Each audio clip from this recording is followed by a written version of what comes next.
Welcome to my car for my 9th Muse. We're thinking each week about what our church should be like, or what we should focus on when we gradually begin to emerge from this pandemic, whenever that might be. I don't know about you, but I find that God speaks to me at unusual times in unusual and unexpected places.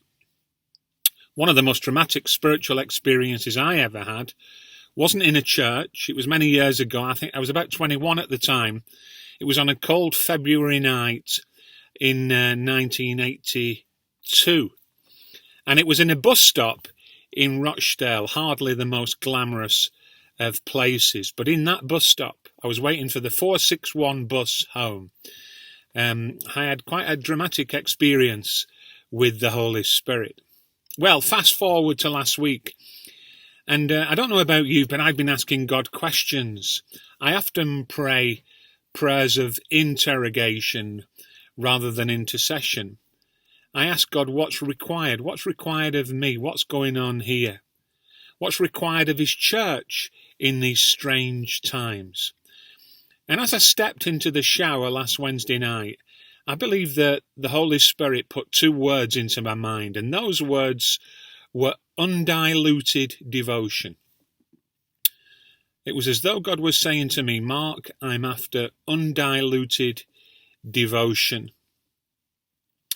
Since then, I've been pondering those 2 words, undiluted devotion. What might they mean? What might they mean for us? I've been looking up what undiluted means. Undiluted means not watered down, not moderated, not mixed, of purest form, unalloyed.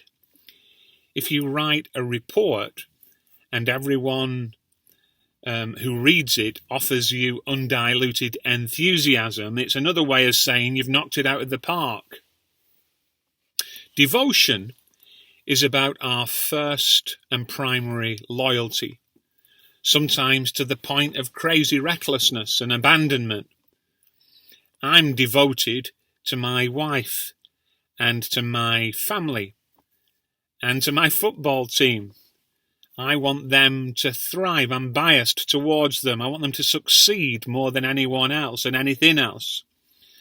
And as a follower of Jesus, I aspire to have an undiluted devotion to Jesus Christ, my Saviour and King, and restorer and healer and friend.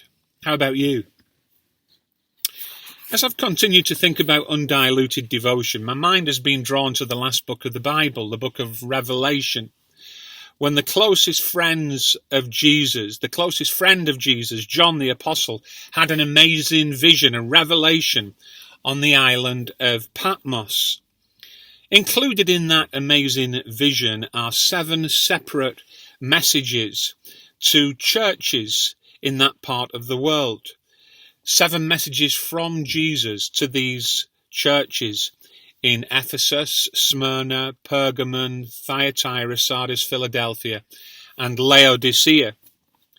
These messages are straight from the shoulder stuff. John doesn't hold back. They hardly use the most diplomatic of language. And in the last message to the Christians in Laodicea, the Laodiceans were pretty wealthy. They were doing well. They were well known for banking establishments. There was a top medical school there. They had a flourishing textile industry. But unfortunately, they get both barrels. Here's what Jesus says through John about them. I know your deeds, that you are neither cold nor hot. I wish you were either one or the other. So because you are lukewarm, neither hot nor cold, I am about to spit you out of my mouth. Wow. Strong words.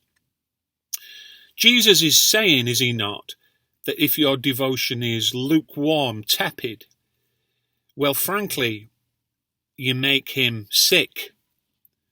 No devotion is worse than partial devotion. But it's not too late. If you wise up, stop being lukewarm, throw your all in with him. The old-fashioned word is repent, turn round, and open the door of your lives. He will come in and eat with you. That's the promise. That's the good news.